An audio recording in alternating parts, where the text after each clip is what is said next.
All right, Boker Tov. Today's daf yomi is Kesubos Sadi Hey 95a. So we're going to start at 95a, 3 lines from the top of the Mishnah. Misha Yanasoi Beis Nashim.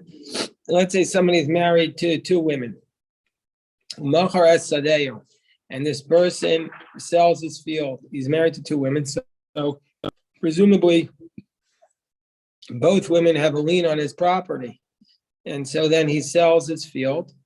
Because for Rishona, and then the first woman writes to the purchaser of the field, she writes, she says, listen, I am not going to contest, even though I have a lien on that property, I'm not going to contest you purchasing it.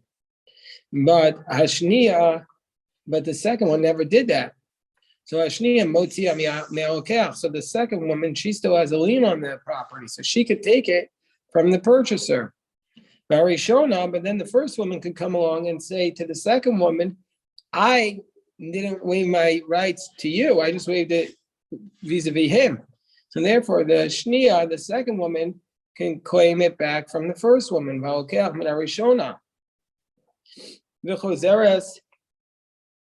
Excuse me.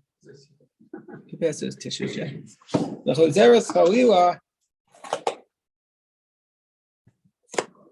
Thank you. The Choseres Chalila, and it goes in a roundabout way. Hold on 1 second.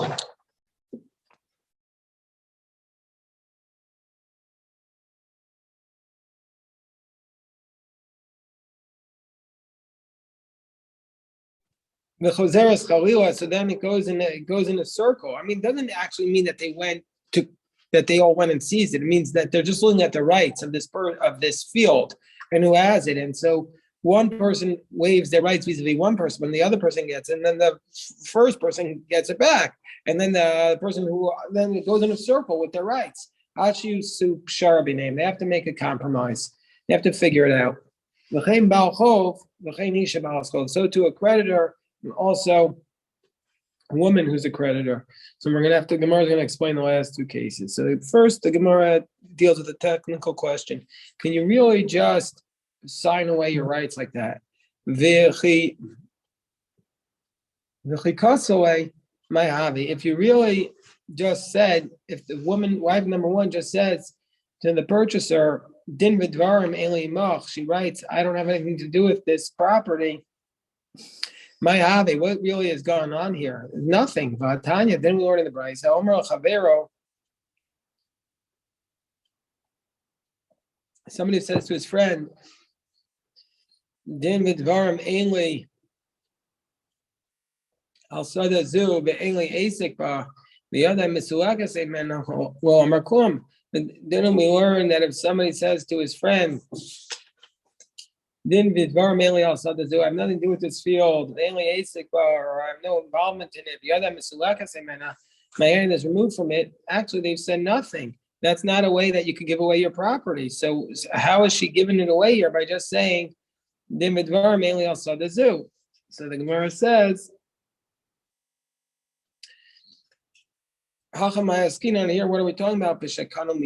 No, she didn't just write that. She actually did a kinyan with the purchaser. So she gave it away. Gemara says, okay, fine, we dealt with that problem. That technically speaking, she didn't just write it, she also did a kinyan to give away her rights, woman number one, to the purchaser. And that's also not enough, because there's another reason why the gift or that she sold it or whatever she did to the person should not be sufficient, because Tema, she could also claim Nachas Ruach. She could also claim, listen, the whole reason I did this, I didn't really mean to give it away. I was just trying to make my husband happy. It was done under duress. I just had to do it to make my husband happy. Don't we learn in the Mishnah in Gittin and Lakach Minaish? Let's say one person bought a field from a man, and then he gets the woman to basically sign off on it. Mekachobato. It's nullified, because she could say, listen, the only reason why I signed off on that field was Nachas ruach asiti lebali. I was under duress. I had a gun to my head. My husband has a lien on the property, and he wanted the cash, and I had a lien on it, and he basically told me to sign off, even though he didn't say it. I felt it. So here too, even though she signed away her rights to the first man, she could basically be claiming, I only did it to make my husband happy, and I really didn't mean to do it, or I didn't want to do it. So how do we deal with the contradiction between our Mishnah in Kesubos and the Mishnah in Gittin? The Mishnah in Kesubos says a woman can't sign away her rights, and the Mishnah in Gittin says, the Mishnah in Kesubos says a woman can sign away her rights, and the Mishnah in Gittin says she can't. So Rabbi Zera, Rav Chisda, Kasha, Harav Meir, Harav Yehuda. First approach of the Gemara to say, well, one is the position of Rabbi Meir, one is the position of Rabbi Yehuda. The Tanya we learned. Let's say we learned in the Brisa, let's say a person sold his field to person number one, and she didn't sign off on it. Then to set the person number two, and she signed off on it, Rameir says she loses her ksuba when if she signs off on it. Meaning she can't say, she can't say, I was just trying to make my husband happy. That's consistent with our anonymous Mishnah here in Kesubos, whereas Rabbi Yehuda says, Rabbi Yehuda says, no, she can claim, I was just trying to make my husband happy. Indeed, Rabbi Yehuda is consistent with the Mishnah in Gittin, that she could claim it was done under duress. She could say, so the Rabbi Sasam Hachal Rabbi Meir, Sasam Hasam Rabbi Yehuda. And so Rabbi in Kesubos says the anonymous Mishnah is like Rabbi Meir. He made it like Rabbi Meir, meaning to say that she could say that she can't say I did it under duress. And in Gittin, he could say she did it like Rabbi Yehuda, that it was done under duress. So that's the first answer of the Gemara. That's Rabbi Zera's answer in the name of Rav Chisda. Gemara is not completely thrilled with that answer because why would Rabbi make two anonymous Mishnayos, like two different authorities? That's not the normal approach of Rabbi. So therefore, our Papa gives a different answer. Begrusha v'divriyakol, he says. What is our Mishnah here in Kesubos talking about? Why can't she claim nachas ruach that I just did to make my husband happy? It's because she was already divorced when she signed away her rights to that field. And so therefore, she can't say I was doing it to make my husband happy. And so therefore, that's why in the Mishnah here in Kesubos, we say that she could that if she signed away her rights, she did it. She did sign away her rights. Whereas in case in Gittin, she was still married. So therefore, she could say, I did it under duress. Rav Ashi says, no, different answer. Kula Rabbi Meir. The whole Mishnah is Rabbi Meir. And Rabbi Meir here says she can't say I did it under duress. Whereas in Gittin, she can say she did it under duress. What's the difference? Ad kan will come around Meir Hasim. Why does our Meir say in Gittin she could say I did it under duress? But Shnei lo kukos. There are two purchasers. The Amrilah, because they say to her, Isa de nachas ruach avadatol kama v'bayalach u'me'eved.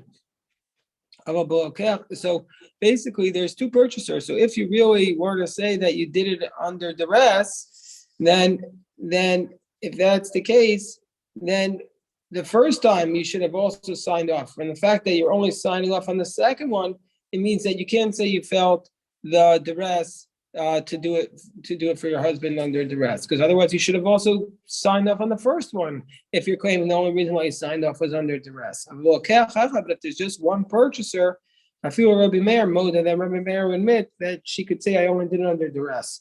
Mas Nisan, and our Mishnah here, the cause of Leilacher, and our Mishnah here is where the husband wrote it to another person prior to this, and she didn't sign off on it. She didn't say I agree. So she didn't agree. So we see she's not pressured to do something for her husband under duress. And now the Gemara says, well, Tanan Hasam, we learned in the Mishnah in Gittin as follows.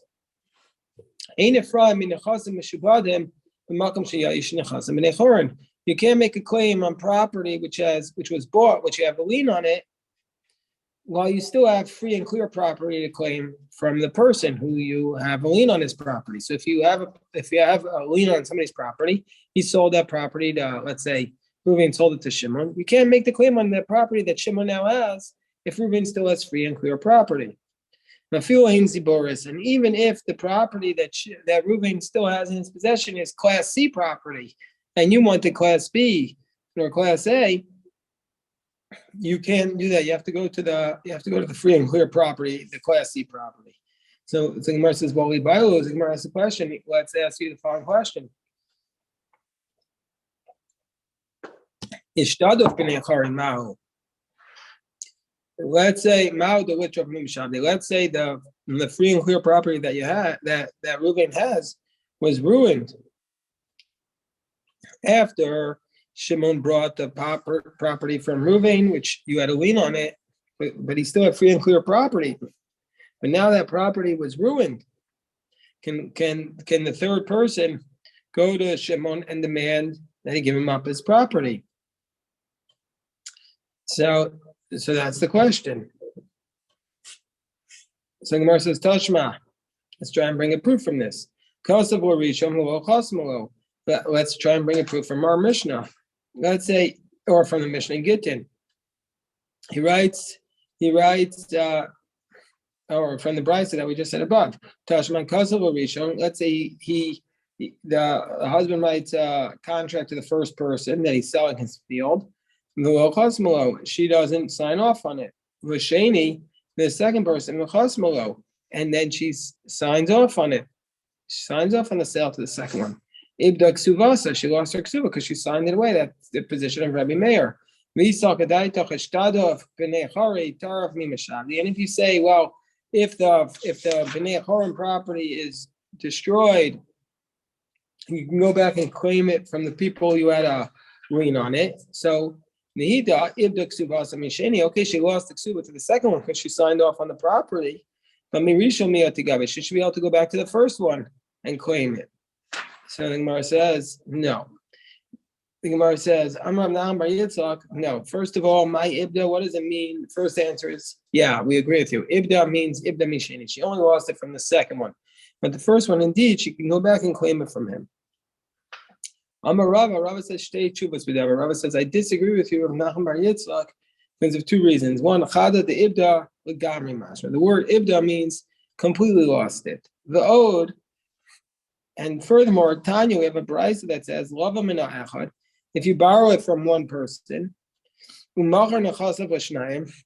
then if you borrow from one person, and then that one person, and after you borrow the money from one person, he sold his assets to two people. So Reuven borrowed money, and then he sold his assets to Shimon and to Levi.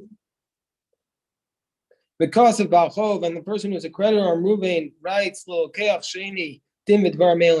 writes to the second creditor, I have nothing to do with you. He can't make any claim against the person who bought it first. And because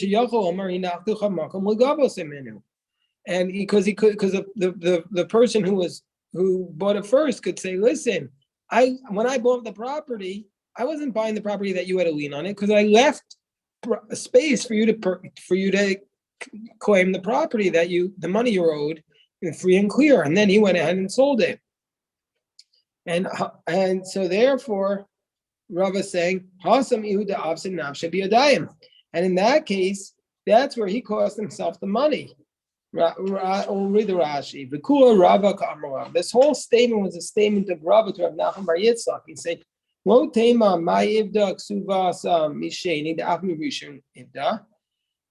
So he's saying, don't say what did he lose his ksuva my ibda ksuvas misheni that he also lost it from the first one.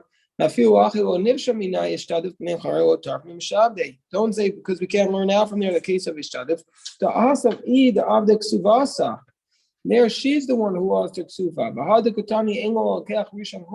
That was you say that he doesn't have any claim against the first one. Taimahu. Hi, what's the reason here? What's the reason in our case from this brisa we can't go back to the first one and make the claim? It's because he caused it himself, because he signed it away. He says, Rav is saying it's not at all similar to the case of the Ishtadif because you signed away your rights to the second person. So therefore, you can't have a claim against the first person. But in the case of the Ishtadif, the field just got ruined. It's a completely different case. So different. It's hard to even understand why anybody would think that was a question. So Amalei Rabbi Yomer Rav Ashi. So Rabbi Yomer says to Rav Ashi. So he says, I don't even understand. Rabbi Yomer says to Rav Ashi, I don't even understand the doubt in the case where the field got ruined, whether or not the first purchaser can go and claim, I left you a space to collect it. Don't we have, we're on top of Tzadi Hayam base? We have an incident every single day. If a person gave his vineyard, his orchard to his friend with Aser Shanim for 10 years, excuse me, and then Vikash, we had this word yesterday's staff. Kashisha means old.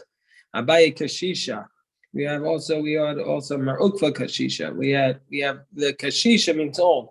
So after 5 years, the vineyard, the orchard got old. The Kashal Hameshanim. Also Kamei Rabbanan. He says, listen, the field got old. I left him in space. I gave him the field for 10 years, and then the field got old. And so now we can no longer use it to collect. Because of Tirfa.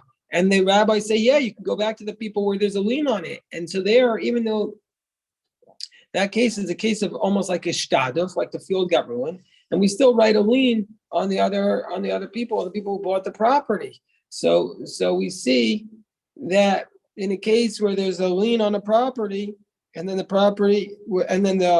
free and clear property gets ruined, we allow you to go back to the people where there's a lien on it. So the Gemara says, no, that case is also awesome. There he signed away.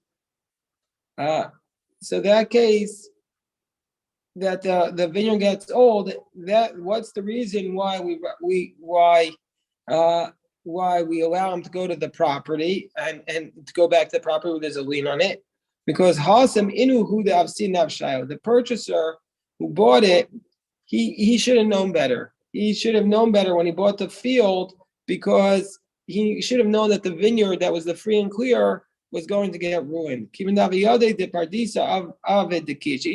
it's a long time. The vineyard's not going to last 10 years. What do they assume he bought? So therefore, he shouldn't have bought it.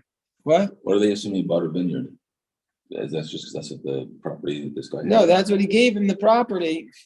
They gave it as a pledge. No, but it basically, the way Rashi explains it was, I'll read the Rashi. That you eat the fruits for 10 years and then goes back to the owner. Because of the Mashalim Shani Elon Tapuk Aradain below Kesef. So basically, it's the equivalent of him buying it. No, he's getting it for 10 years. So it's the equivalent case. That's what Rashi says. They said he should not have taken that as a pledge. Because he should have known. It's not going to last. The purchaser should have known that the person had a lien on it. He should have known.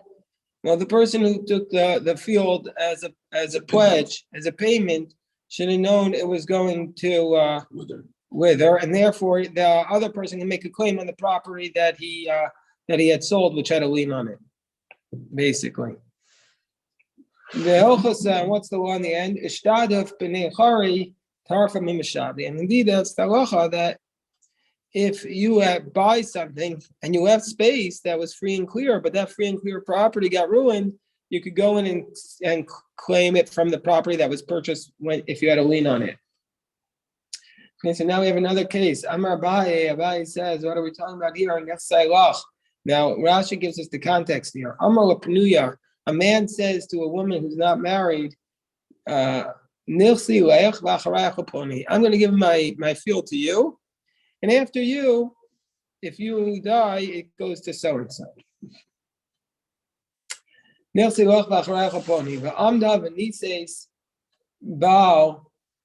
then she goes, and she gets married. So he says, my field's to you, and after you to so-and-so. And then she goes and gets married. So we're going to say, that the husband is considered a purchaser, and then the other person actually can't get it because it's like the husband purchased it from her. So the husband is considered like he bought it from his wife, and so therefore the other person is not going to get it from. There's no other. When the guy who gave it to her says, "I'm giving it to you and after you to somebody else," but since the husband she got married in between, then we're going to say that the other person doesn't get it because her husband's going to get it. Come on. So the Gemara wants to know, who is this statement of Abai like? When Abai says this position, who is it like? The Gemara explains it's like the following. It's like the following source, and we're going to cite a Bryce, and it's going to be like the position of Rabbi Shimon Gamliel in this Bryce. Since my assets are to you and after you to such and such a person. Yared Arishon Umachar, let's say the first person goes out and sells it to somebody else. Hasheni Motzi Miyad Kuchos. The second person can say, you had no right to sell it. I was next in line, and he could take it away from the purchasers. That's the position of Rabbi Rishon Gamliel says no. The second one can't do that. He could only get it if she died and left it in her own possession. And so therefore Abai is paskening like Rabbi Shimon Gamliel. So the Gemara says, "Mi Amar Abai, how does Abai really say this?" So Amar Abai also taught Ezu Rasha Arum. What's considered to be a Rasha Arum, like a crafty Rasha, a crafty wicked person. Someone who gives advice to other people to sell your assets like Rashbag. So we see that Rabbi doesn't really support this approach of Rashbag. Rabbi says that this is a Rasha Arum. The Gemara says, Mika Martinase, Abai is not selling, Abai is not saying that you should go ahead and get married, but rather, what does it say? He's saying, it says, Nises. Abai doesn't say go out and Tinas and get married. He's talking about a case where she did get married. He's not giving her the advice to get married. Nises Kamar. So therefore, he's saying this is what happens, and that's going to be the halacha. Says the Gemara, Amar Abaye, the Gemara says, Amar Abaye says another law. I'm giving you my assets, Acharacha for me, and after you to so and so, Umachro Mesa, and then she sold it, and then she died. Habal Motzi Miyad al Kuchos. So somebody says, I'm giving my assets to you and after you to so and so, and then she sold it and then she died. Then the husband can take it away from the purchasers. So, because he's considered the first purchaser, like we learned earlier about this was a takana of Usha, that the husband is considered like a purchaser. So therefore he says, I'm giving you all my assets and after your death to so and so, and she sold it, he's able to claim it because he's the purchaser. Va'acharayech miyad baal. But then the other person can take it away from the husband, because since the person intended to give it to this this person after the woman died, so therefore this other person can take it away from the purchaser. And then the original purchaser can take it from the acharayach. And everything can then go into the hands of the purchaser. So just to repeat this case, because in case you need it, we need it strengthened. So a person says, I'm going to give it to you, and after you to so and so. And then she got married and she sold it, umachra, and she sold it and she died. So the husband can take it from the purchaser, because the husband says, from Tekanas Usha, I'm the first purchaser here. She didn't have the right to sell it. But then the acharayach, not the person she sold it to, the other person, the person who was next in line after her to get it, can take it from the husband, because he says, I come before you. Now, so this seems to contradict the what Abaye just said. And then the lokeach can take it from the acharayach, because he could say, why could the lokeach, the purchaser, take it from the acharayach? Because he could say that I had bought it from the woman. And then will be other the lokeach, and so then it will remain in the assets of the lokeach. So we have a lot of contradictions. So first of all, why is this case different than the case of the Mishnah, where we say why don't we say that this just goes in a circle until they do a compromise? What's the difference between this case and the case of our Mishnah? So the Gemara says, in the case of our Mishnah, Islup Seidel Kuhu.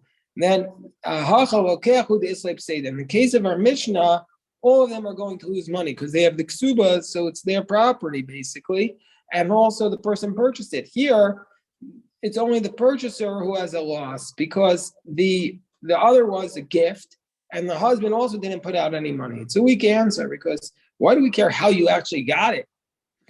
So, I mean, it's not a weak answer. I don't understand the answer. So, I mean, why do we care how you got it? But that's what they say. Since the person is going to actually lose money, there it's considered more of a loss. Now, maybe they have a footnote there in the article, but it shouldn't really seem to matter to me. Yeah, it says that the difference between someone who expends money to buy property and someone Why should it matter? who simply acquires it by Yeah. rights. But why should it matter? Well, because if you Maybe it shouldn't matter, but in the case where nobody has a better right, then we're going to be more sympathetic. Because because the husband is not out any money. He is out of money. He gets married. He has certain assumptions. All right. So first of all, we just dealt with the contradiction between our Mishnah and this teaching, this price. So now we have the other problem. Isn't Abaye contradicting himself? So Rafram says, I said this in front of Rav Ashi, and he said, "Mi Amar Abaye." Does Abaye really say this? Amar Abaye, Nechasi lach v'acharacha ploni. Amda v'nisis ba'alo kechavi ve'en lacharach b'makom ba'al. We just said above that Abaye said in the case where the husband purchases it, the woman where the husband gets married, the acharach doesn't get anything because he's like a lokeach. So Amar Abaye, so Rav Ashi says, Hasam Amar Kashit Penuya. That case where Abaye says the husband is like a lokeach is where the person said it to the woman before she got married, and so therefore he didn't stipulate that the husband will not acquire the property, and so therefore when the husband marries her, it's like he purchased it. But in this case, she was already married, and so Micah Amar was saying to her, he's saying it's as though he said, your husband is not purchasing. He specifically stipulated that this is not going to your husband, this is going to this person after you. And basically you're getting it for now, but after you die, it's going to this other person, and your husband is not your purchaser for not purchasing this property. And so we also learned in the Mishnah that it also applies to a Baal Chov. So what is the case of the Baal Chov the creditor that he also needs to come to a compromise? So this is a case of a creditor and two purchasers, meaning to say a person borrowed money from one person, and the person who borrowed money had two fields, and each one was worth let's say half a mana, and then the borrower sold the field to two purchasers, and the lender wrote to the second creditor, I'm signing off my rights, but not to the first creditor. And then, and so it's the same idea. It's basically like the two women on the ksuba. And so also with a woman whose husband owes her money, and she has two fields, it's the exact same thing. So we conclude this beautiful chapter 10, and now we go into chapter 11. On Masechas Kesubos, and we're going to do this, God willing, on Sukkot on Monday and Tuesday in our yeshiva. We're going to study this stuff. If anybody has any question, I'm happy to address them. Happy birthday.